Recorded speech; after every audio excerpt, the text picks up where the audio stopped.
I love living here. I just felt like the opportunity was here. And what would you say are some of the other aspects of living in Vietnam that you like about living here?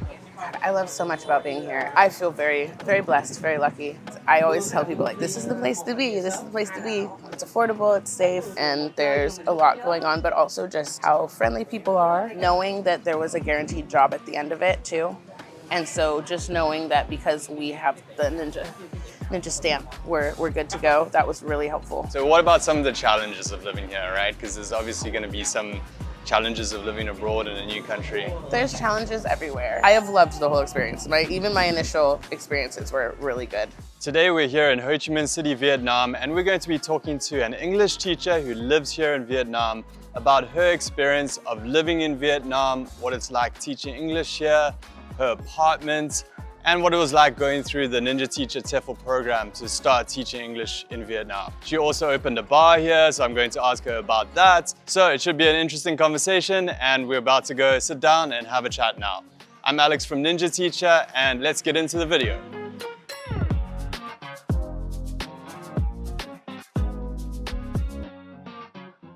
Thanks for joining, Morgan, and it's exciting to chat to you about your experience of living in Vietnam and teaching here so far. So do you want to tell everyone where you're from? Yeah, I grew up in Tennessee, but I moved to Washington when I was 23. I moved here from near Seattle in Tacoma last August. Okay, and what originally made you want to live abroad and teach English abroad? I have lived abroad before, never in Asia. I lived in Mexico and Brazil and Bolivia, and I knew I wanted to do it again, but I didn't really have the opportunity the way that I did before, because before it was through school or like internship type stuff. I kind of was in a position where the school that I was working at in the States shut down, and I wasn't sure what I wanted to do, and I had seen your videos and was interested in that. I had gotten to visit Southeast Asia the summer before, and I was just kind of made the decision, like, I'm gonna go try this place, see if it works. Nice. And why did you choose Vietnam other than seeing some videos about it as opposed to somewhere else? I just felt like the opportunity was here. I liked the idea of having a community kind of that I could kind of jump into going somewhere new, because again, if I'm in a Latin American country, I can kind of move my way around with speaking in Spanish and everything like that, but I had no idea what I was getting into.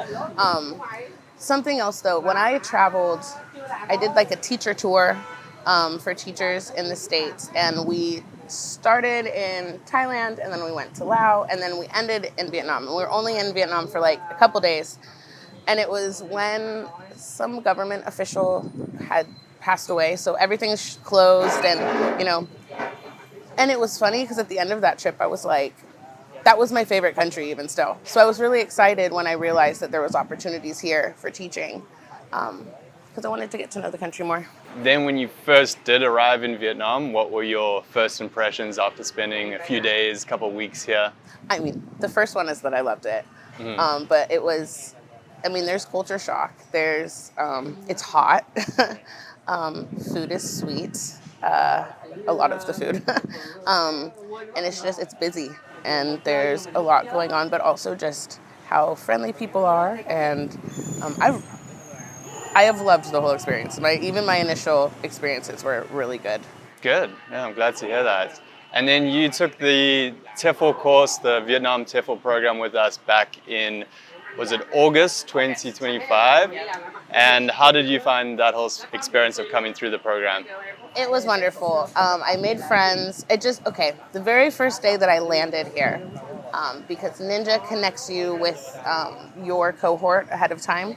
And I don't think I was in my Airbnb for more than an hour when I already had one of my fellow ninjas come and visit me, my friend Kayla. So it's like I never once felt alone when I was here. And then we had our welcome meeting and our go around the city day. I'm very social, so it was nice to just immediately have people that I could be sharing this experience with. I really enjoyed the program. Sadie was our teacher trainer, and she was wonderful. It was just great. It was good. It was a good introduction too, because I really kind of walked in blindly, not really knowing much. So it was good to have that kind of backbone. I know after the course, you went straight into teaching, right? And I believe you got a few job offers, right? And how long did it take you to get a job after the course? It didn't take too long. We did have that weird kind of week where all of the schools, it was like the summer. So there was like interviews and then a portion of time where everybody was just waiting. But I mean, it didn't take long. I'd say like a week and a half. And I got a couple job offers. I initially had thought I knew where I wanted to go, and then I ended up somewhere totally different, and it's been great. So. Okay, nice. And you got a full-time job, right? And how many hours do you teach? Right now I teach 18. When I first started, it was 22. Yeah, so good amount of hours. And do you feel like you have enough free time with that and your work-life balance and all that? Yeah, my schedule, so I took over the schedule of someone who was there before me, and I think they'd kind of carved out how their hours where they wanted them, right? So I have Tuesday through Friday is 5 to 9, and then Saturdays and Sundays I just have one class, and it's an hour and a half, and it's like early evening, like 4:30. So I have a lot of time during the day. And honestly, I mean, again, I was teaching back in the States, and those are like full days. So going in and doing your 2 classes, your 4 hours or whatever, it's really not that. It's not difficult. It's difficult dealing with sometimes, young people. But as far as the work-life balance thing, I feel like I have so much more time to do things for myself, even with that. Yeah. Yeah, great. And so I remember you do have experience back in the States teaching, and actually our program has about 2/3 are people who've never taught before, but there are people like you who've either taken a TEFL course before, or have got their teaching license, and have taught before. So what actually made you decide to come through our program even though you had experience as well? Yeah, it wasn't so much the teaching part of it as it was for me the community. Also the fact that the documents were, we got help with the documents. I've even just sitting in the bar, I've met people who have had some serious issues with document stuff, and it's not something that I feel like you're really told about. Like even if you're going online and trying to figure out what it's like to be here, the documents can be an issue. Also, I mean, you guys suggested Minh to help me get my home. It just, again, it was the community part of it, and just knowing that there was a guaranteed job at the end of it too. I've watched some people really struggle to get work here. And so just knowing that because we have the ninja stamp, we're good to go, that was really helpful. Yeah, and then in terms of the actual teaching, so what age groups are you teaching and how are you enjoying the teaching? I teach, my youngest class is Kindy 3. They just became Kindy 3. And so those kids are like, 4, 5, 6. And then my oldest class right now, I have a primary 6 class. I guess my oldest student right now is probably 13 or 14. I did have an IELTS class for a little while, so those kids were a little bit older. And then most of my classes are Kindy or primary right now. Mm-hmm. And how are you enjoying teaching them? I'm enjoying it. I was a high school teacher back home, and I wasn't sure if I was going to enjoy teaching younger kids. And it was an adjustment. It's different. But they're just so sweet, and they get so excited to have me in the classroom. And I really do have the best students. I'm a little biased, but my kids are the best. Yeah, it's been fun. And then how about just overall living in Vietnam? Now you've been here, what it must be going on 9 months? So 11 months. 11 months, yeah. So how do you like living here? What are some of the things you get up to? I love living here. So one of the things, I mentioned the bar thing. I have become the co-owner of a bar with my business partner, Steve, and that was back in February. So a lot of my time goes into either being there or working. I also am doing an after-school program with another company. And when I'm just having time by myself, I've never been somebody who really liked alone time, but now that I have such a social life here, I actually just enjoy sitting at home with my podcast, and I'm making this comic, and this street that we're on right here, where the bar is actually on this street, I'm here a lot because I've made a lot of friends here. So just hanging out, getting sushi, going to have some drinks. It's fun. Yeah, nice. There's a lot to do. Yeah, it's a big city, right? And there's pretty much everything you want, you can find it here. Yeah. Yeah, I think Ho Chi Minh City is definitely not boring. There's a lot to do. It can be, quite hectic at times, but also there's so much to do and see. And this street, like you mentioned, is great. I like Pham Viet Chan. It's got some bars and restaurants and little cafes like this. Yeah, really good Japanese food. Oh yeah, there's Sushi Ni down there. It's got some good sushi. And I really like Tarisho. nice. So you mentioned about spending a lot of time socializing and the people around here. Do you think there's a good community here, and have you got to know a lot of people? Yeah, especially just like this immediate area.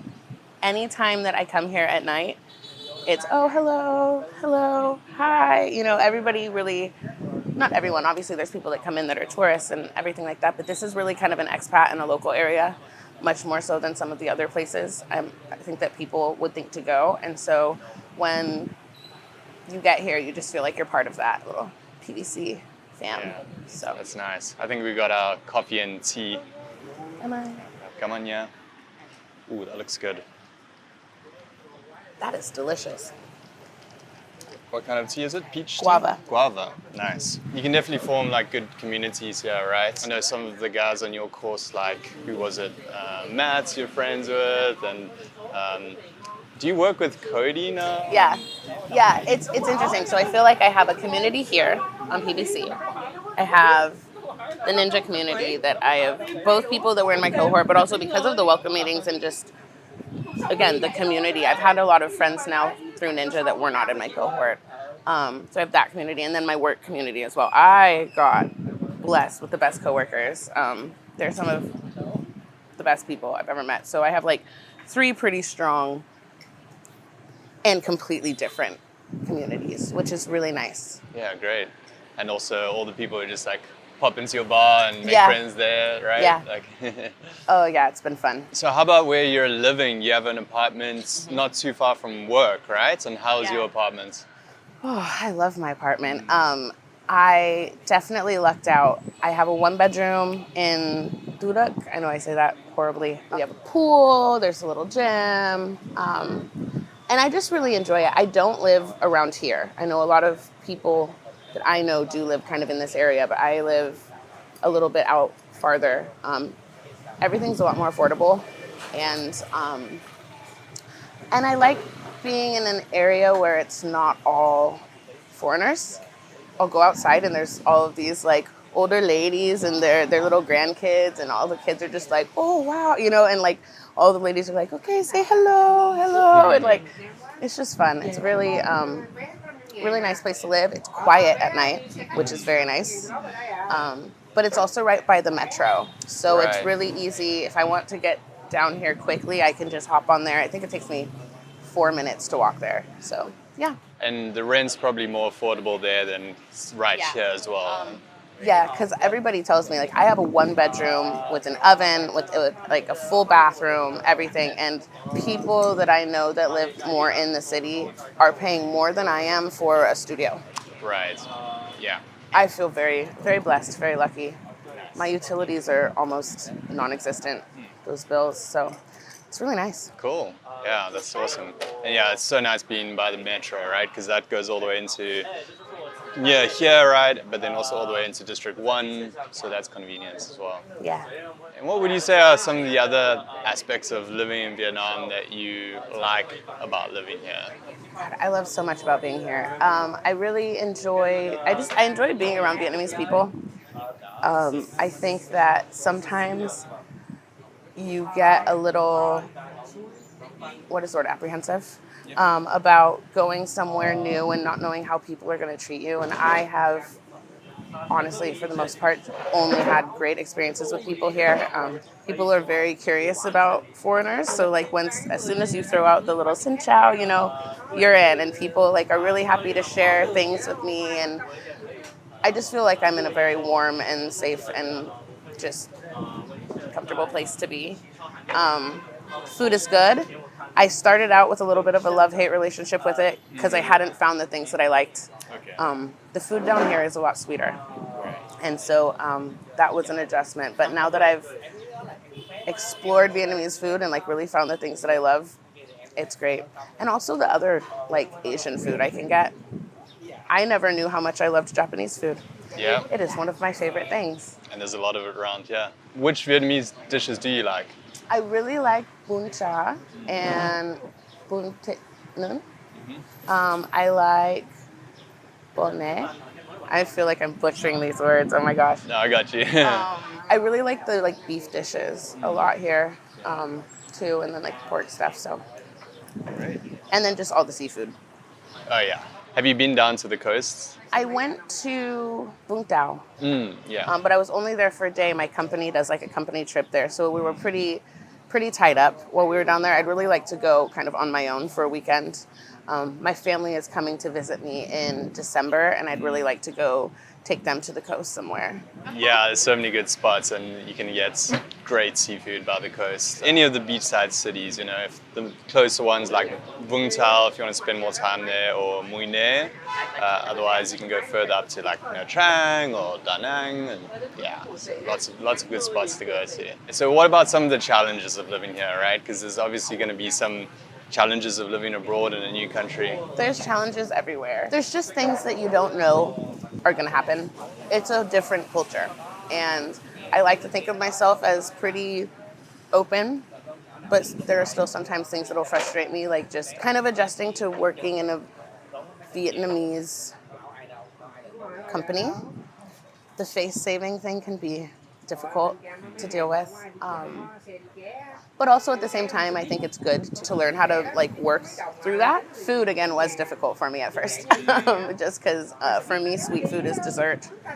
And I would like get something and it would be like, oh, it's got cheese flavor, and it was sweet, and it was very interesting to me. So that was a challenge. I mean, obviously there's the language barrier, but one thing I will say is that a lot of people around you in Ho Chi Minh City have at least some basic English. Like I've just never felt stranded or stuck. I've never had that experience here. I've had the experience where I don't have enough Vietnamese, then they don't have enough English for us to maybe express fully what we need to say. But it's not a place where like you can't get help or you can't be understood if you need to. Honestly, it's mostly just been good. It really has. I feel very blessed to be here. I'm glad to hear you've enjoyed it and you're happy to be here.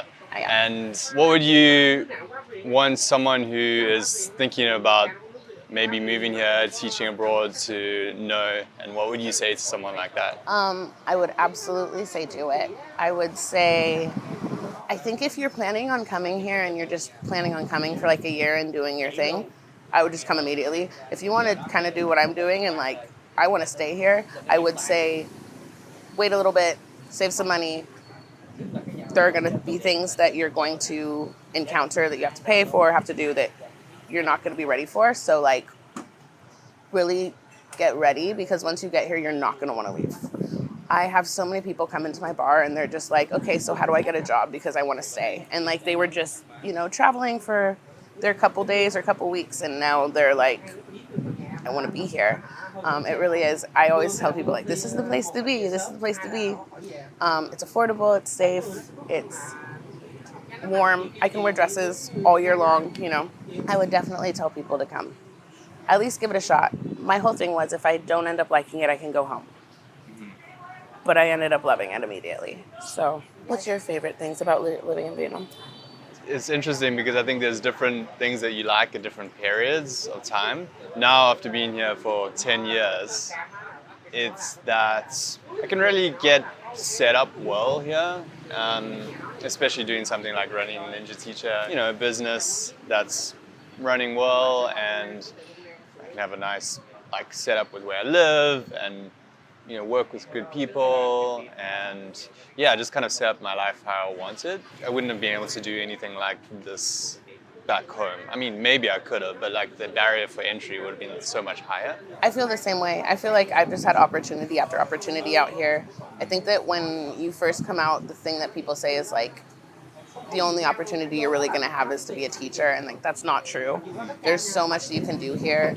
I think Vietnam is really at a point where it's like it's just growing and growing and growing, and like it's really cool to be a part of that and to be able to like feel like if you can dream it, you can kind of do it here. You know?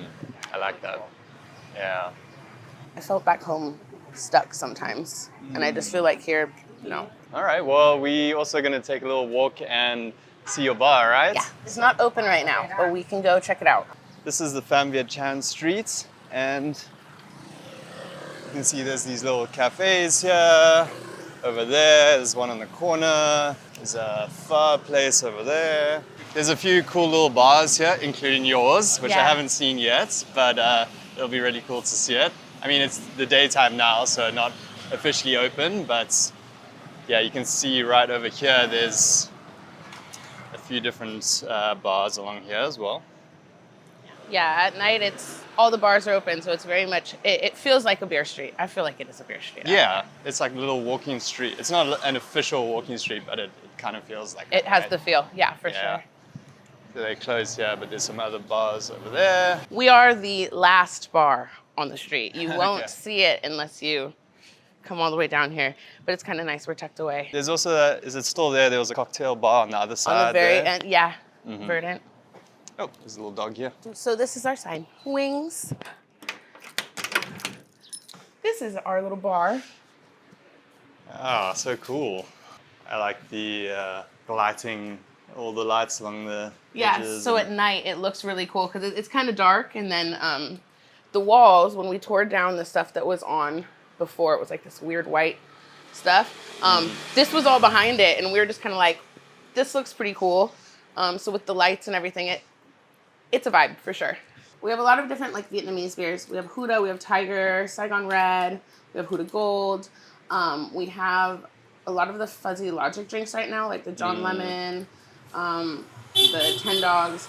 We are currently talking with the people at Steersman so we can get their hard sodas in, because everybody loves those. We have a couple of the East-West. We have like the Pilsner and the IPA. And then we have, liquor. Yep. It's not a fancy cocktail place. We are definitely kind of a come in. I mean, this little tiny bar gets packed. And so it's mostly beers and like little mixed drinks, but people seem to like it. I love it, so it's been good. Awesome. It's because of the World Cup, lots of people in watching all the games, right? Yeah. So one of the really fun things has been seeing where everybody is from when we have a World Cup game, because this is an expat area. A lot of times, like we had a game, I can't remember which game it was the other day, but we had people from like 10 different countries sitting in here and all watching the game together, and it's just so much fun. Awesome. All right, well, I'm definitely going to come stop by and have a drink. Okay, so that's it for the video. Thanks so much, Morgan, for sharing about your experience of living and teaching in Vietnam. Yeah, thank you. Yeah, thanks so much. Awesome. If you're interested in learning more about teaching English in Vietnam, you can download a free copy of our Teaching English in Vietnam guide. Just click the link below to download that. And if you want our help with starting to teach English in Vietnam, you can head over to ninjateacher.com to learn more. And if you'd like to watch another video about living and teaching English in Vietnam, you can click the link right over here. And I'll speak to you soon in a new video. Peace.